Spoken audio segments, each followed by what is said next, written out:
JEE mains exam జనవరి 24 నుంచి ప్రారంభం కానున్నది.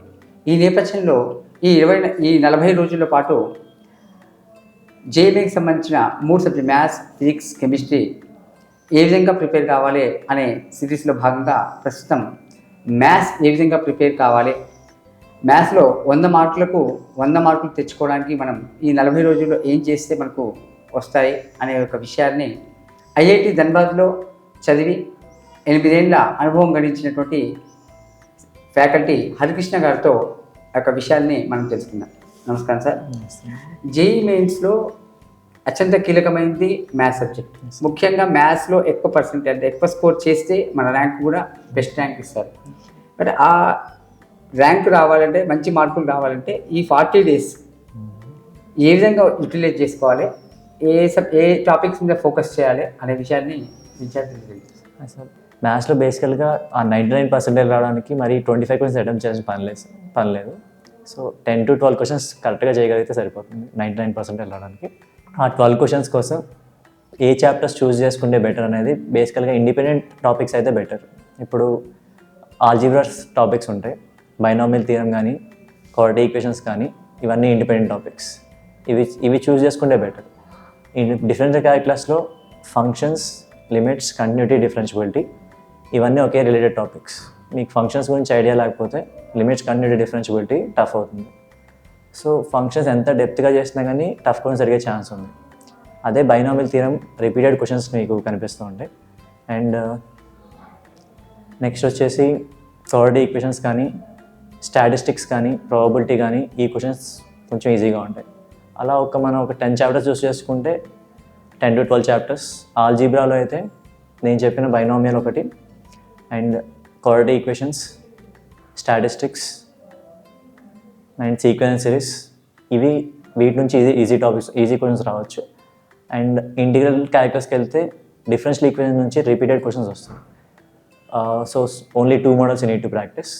Homogeneous equation మీద ఒకటి, లీనియర్ డిఫరెన్షియల్ ఈక్వేషన్ మీద. సో ఇది కంపల్సరీ క్వశ్చన్. అట్లీస్ట్ 10 సెట్స్లో 8 to 9 సెట్స్లో మీకు పక్కగా వచ్చే క్వశ్చన్ అది. అండ్ కోఆర్డినేట్ జామెట్రీకి వెళ్తే మనకి 5 టాపిక్స్ ఉన్నాయి: straight lines, circles, parabola, ellipse, hyperbola. So straight lines one of the easy concepts, మీకు 10th నుంచి ఉంటుంది కాబట్టి you can easily learn. And circles వచ్చేసి బేసిక్ కాన్సెప్ట్స్, వాడు ఫ్యామిలీ ఆఫ్ సర్కిల్స్ చేస్తారు రెడ్యూస్ సిలబస్లో. సో క్వశ్చన్స్ కొంచెం ఈజీ అవ్వచ్చు ఈ 2 టాపిక్స్ మీద. You can concentrate on this. Differential calculus ఇప్పుడు స్టార్ట్ చేస్తే కొంచెం డిఫికల్ట్ అవుతుంది. ఆల్రెడీ ఐడియా ఉంటే మాత్రం you can work on that one. And vector 3D one of the scoring topics for most students. ఎక్కువ మంది ఇగ్నోర్ చేస్తారు, బట్ అది one of the scoring topics. Vectors నుంచి ఒక క్వశ్చన్ అండ్ 3Dలో ఇప్పుడు అడ్వాంటేజ్ ఏంటి అంటే ప్లేన్స్ తీస్తారు. సో ఓన్లీ లైన్స్ నుంచి పక్కగా కొన్ని కాన్సెప్ట్స్ ఉంటాయి కాబట్టి ఈజీ క్వశ్చన్. కొంచెం లెందీగా ఉంటాయి, అదే మీరు చూస్ చేసుకోవాలి. ఉన్న 1 అవర్లో మనం 12 క్వశ్చన్స్ ప్రాపర్గా చేయాలి అంటే ఈచ్ క్వశ్చన్కి 5 minutes ఇవ్వాలి. 5 minutesలో చేయగలిగే అంత ప్రాక్టీస్ మీరు చేయగలిగితే ఆ 12 క్వశ్చన్స్ చేస్తే you will be in 99.5%. Question paper ఒకవేళ ఈజీ అయితే మేబీ 12 to 14 క్వశ్చన్స్ చేయగలగాలి. అండ్ ట్రిగ్నోమెట్రీ ఫార్ములాస్ చదువుకుంటే చాలు. అండ్ రేర్గా ట్రిగ్నోమెట్రీ మీద క్వశ్చన్ అడుగుతాడు, బట్ ట్రిగ్నోమెట్రీ అప్లికేషన్ ఉంటుంది కాబట్టి ట్రిగ్నోమెట్రీ ఫార్ములాస్ కూడా మనకి important. And indefinite there are too many formulas and too many forms.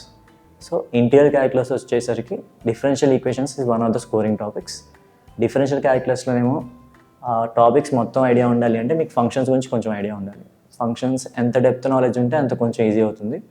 So last 40 డేస్లో నా సజెషన్ అయితే ఇండిపెండెంట్ టాపిక్స్కే అండి. స్టాటిస్టిక్స్ అనేది ఒక చాప్టర్, మోస్ట్ నెగ్లెక్టెడ్ చాప్టర్. అది one of the easy concepts. ఒక 2 days ప్రాపర్గా కూర్చుంటే దాని మీద you'll get 4 marks for sure. So statistics and binomial theorem, sequence series, ఇలా ఆల్జీబ్రాలో ఉన్న టాపిక్స్ అని ఇండిపెండెంట్ టాపిక్స్ ఒక 9 టాపిక్స్ ఉంటాయి. పిఎన్సి నేనైతే ఇగ్నోర్ చేయమని చెప్తాను పర్ముటేషన్ అండ్ కాంబినేషన్ మీద. అండ్ ఒక 4 టాపిక్స్ 5 టాపిక్స్ అక్కడ నుంచి. Vector 3D 2 questions, and straight lines and circles 2 questions. So ఇలా మనకి ఇక్కడ 10 క్వశ్చన్స్ అవుతుంది, 10 to 12 క్వశ్చన్స్. సో ఇది ప్రాపర్గా చేయగలిగితే విల్ బీ ఇన్ దట్ 99%. ఇంకొంచెం ఇంప్రూవ్ చేసుకోవాలి అంటే పర్సెంటేజ్ లైక్ 99.9 కావాలి, 7 కావాలి అంటే మాత్రం need to focus more. Differential characters వదులుకోకూడదు. ఫంక్షన్స్ ఎంత బాగా తెలిస్తే లిమిట్స్, కంటిన్యూటీ, డిఫరెన్షియబిలిటీ అంత ఈజీ అవుతుంది. నెక్స్ట్ వచ్చేసి ఏఓడి.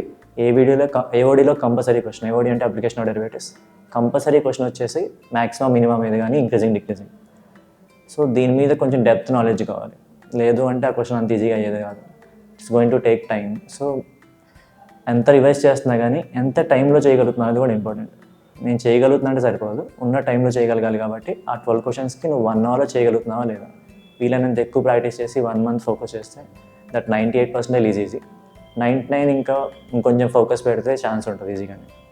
బట్ ఈ టాపిక్స్ అయితే major topics. And ellipse hyperbola మీద ఒకవేళ మంచి నాలెడ్జ్ ఉంటే ఓకే, లేదు అంటే you can ignore that for some time ఈ ఫస్ట్ అటెంప్ట్ కోసం. ముఖ్యంగా ఈ సెకండ్ ఇయర్ టాపిక్స్ మీద ఎక్కువ ఫోకస్ చేసుకోవాలా, ఫస్ట్ ఇయర్ టాపిక్స్ మీద ఎక్కువ ఫోకస్ చేసుకుంటే మంచిగా? ఫోకస్ మాత్రం సెకండ్ ఇయర్ టాపిక్స్ మీద ఉండాలి. సెకండ్ ఇయర్ గత 4 ఇయర్స్ నుంచి కూడా మనం అబ్జర్వ్ చేస్తుంటే ముఖ్యంగా మ్యాథ్స్ విషయంకి వచ్చేసరికి లెంతీ క్వశ్చన్స్ అనేవి ఎక్కువగా ఇస్తున్నారు.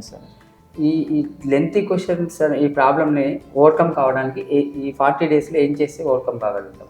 నేనంటే సార్ ఆ లెంతీ క్వశ్చన్స్ అనే కాన్సెప్ట్ మారదు ఎప్పటికీ. లెంతీ క్వశ్చన్స్ ఇస్తూనే ఉన్నారు. మన మైండ్ సెట్ మనం చేంజ్ చేసుకుంటే బెటర్ అని నా ఉద్దేశం. ఎందుకంటే లెంతీ క్వశ్చన్స్ ఉన్నప్పుడు అదే అడ్వాంటేజ్ మనకి. అందరికీ అది లెంతీ క్వశ్చనే కదా. సో నేను 25 క్వశ్చన్స్ చేయాలి అనే మైండ్ సెట్ నుంచి తీసేసి ఎన్ని వీలైతే నేను చేయగలగాలి అనే మైండ్ సెట్ ఉంటే కొంచెం బెటర్ అని నా ఫీలింగ్. అండ్ ఒకవేళ నాకు ఎంత టైం చేస్తున్నా, ఎంత టైం స్పెండ్ చేస్తున్నా కానీ నేను ఓవర్కమ్ చేయలేకపోతున్నా అంటే ఒకటి కాన్సన్ట్రేషన్ లెవెల్. ఎగ్జామ్ క్వశ్చన్ చేస్తున్నప్పుడు వేరే ఏ థాట్స్ రాకుండా ఓన్లీ క్వశ్చన్ మీద ఫోకస్ చేయగలగాలి. నువ్వు ఆ ఎగ్జాంపుల్ ఆల్రెడీ ప్రాక్టీస్ చేస్తున్నావు అంటే it should not take much time. అంటే వీలైన ఎగ్జామ్స్ ప్రాక్టీస్ చేసినప్పుడు నీ స్పీడ్ ఇంప్రూవ్ అవుతుంది. మనం ఎక్కడ ల్యాక్ అవుతున్నాం, కాన్సెప్ట్ రీకాల్ చేయడంలో ల్యాక్ అవుతున్నామా, క్యాలిక్యులేషన్ పార్ట్లో ల్యాక్ అవుతున్నామా అనే దాన్ని బట్టి మనం జడ్జ్ చేయొచ్చు. ఒకవేళ కాన్సెప్ట్ ల్యాక్ అవుతున్నాము అంటే కాన్సెప్ట్ మళ్ళీ ఒకసారి సరిగ్గా చూసుకుని సాల్వ్ ఎగ్జాంపుల్ చేసుకుని, ఒకవేళ క్యాలిక్యులేషన్లో ల్యాక్ అవుతున్నాము అంటే ఆ క్యాలిక్యులేషన్ స్పీడ్ తగ్గించి ఫస్ట్ క్యాలిక్యులేషన్ రైట్ వస్తుందా లేదా. ఎందుకంటే అందరూ చాలామంది నా స్టూడెంట్స్ నాకు చెప్పేది 80% సొల్యూషన్ వస్తుంది సార్, లాస్ట్లో పోతుంది, లాస్ట్లో ఏం చేయాలో తెలియట్లేదు. So they are tensed. ఆ టెన్షన్ తగ్గించుకుంటే కొంచెం బెటర్ ఛాన్సెస్. ఆ క్యాలిక్యులేషన్స్ కానీ ఇవన్నీ ఆ లెందీనెస్ తగ్గాలి అంటే లెందీ అయితే తగ్గాలి సార్. పేపర్ అలాగే చేస్తున్నారు, ఎవ్రీ ఇయర్ చూస్తున్నాం, ఎవ్రీ ఇయర్ పేపర్ లెందీ అనే చెప్తున్నారు. సో మనం దాని గురించి వరి అవ్వడం కంటే ఎన్ని చేయగలం దాన్ని మాత్రం. ఒక్కొక్కసారి పేపర్ 2 లెందీ వస్తే మేబీ 8 క్వశ్చన్స్ సఫిషియెంట్ అవ్వచ్చు 99% టైంకి. So expect paper to be lengthy. Mind set change చేసుకోవాలి. మనం ఎగ్జామ్ రాసిన పేపర్ లెందీగా ఉంది అంటే మనం భయపడాల్సిన పని లేదు, అందరికీ లెందీగానే ఉంది, వీళ్ళని చేయగలగాలి. మైండ్ సెట్ ఇమీడియట్గా సెట్ చేసుకుంటే తెలుపుతుంది. ఈ టైం ఎప్పటి నుంచి మార్క్ టెస్టులు కానీ లేదా సబ్జెక్ట్ టాపిక్ వైజ్ టెస్టులు చేసుకోవడం ఎప్పుడు ఈ 40 డేస్లో ఎప్పుడు చేసుకుంటే మంచిది?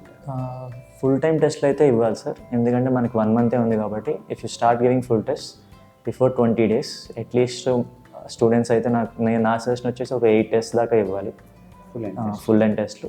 వాళ్ళు తెలుస్తుంది ఎంత రీకాల్ చేయగలుగుతున్నాం 2 years సబ్జెక్ట్, వాళ్ళు దాన్ని బట్టి అనలైజ్ చేసుకోవచ్చు. అండ్ ఈ లాస్ట్ 8 టెస్ట్లో కానీ 10 టెస్ట్లో కానీ they need not to worry much. ఎందుకంటే నువ్వు చేయగలిగి నువ్వు చేసావు, ఇంత టెన్షన్ పెట్టుకుంటే ఇంకా మర్చిపోవడం తప్ప వేరే యూజ్ ఉండదు. సో నా సజెషన్ వచ్చేసి యూ కెన్ బెటర్ ఈ 10 daysలో మనం ఏం చేయగలుగుతాం, లేదా 20 daysలో ఏం చేయగలుగుతాం, 25 daysలో. ఎగ్జామ్ రాసినంతసేపు try to recall and don't make much mistakes. Focus more on how much you can attempt. ఆ టైం వేస్టేజ్ అనేది తగ్గించాలి. 3 hours maximum students 3 hours concentrate చేయలేరు, అదే ప్రాబ్లం అవుతుంది. సో 3 hours కాన్సన్ట్రేట్ చేయగలిగితే అన్నీ చేయగలుగుతున్నాం. ఇంకొక ప్రాబ్లం సార్, మిగతా ఫిజిక్స్ కెమిస్ట్రీకి తక్కువ సమయం కేటాయించి మొదలే మ్యాథ్తో స్టార్ట్ చేయమంటారా, లేదా మ్యాథ్స్ లాస్ట్ చేస్తే ఎక్కువ ఉపయోగం ఉంటుందంటారా?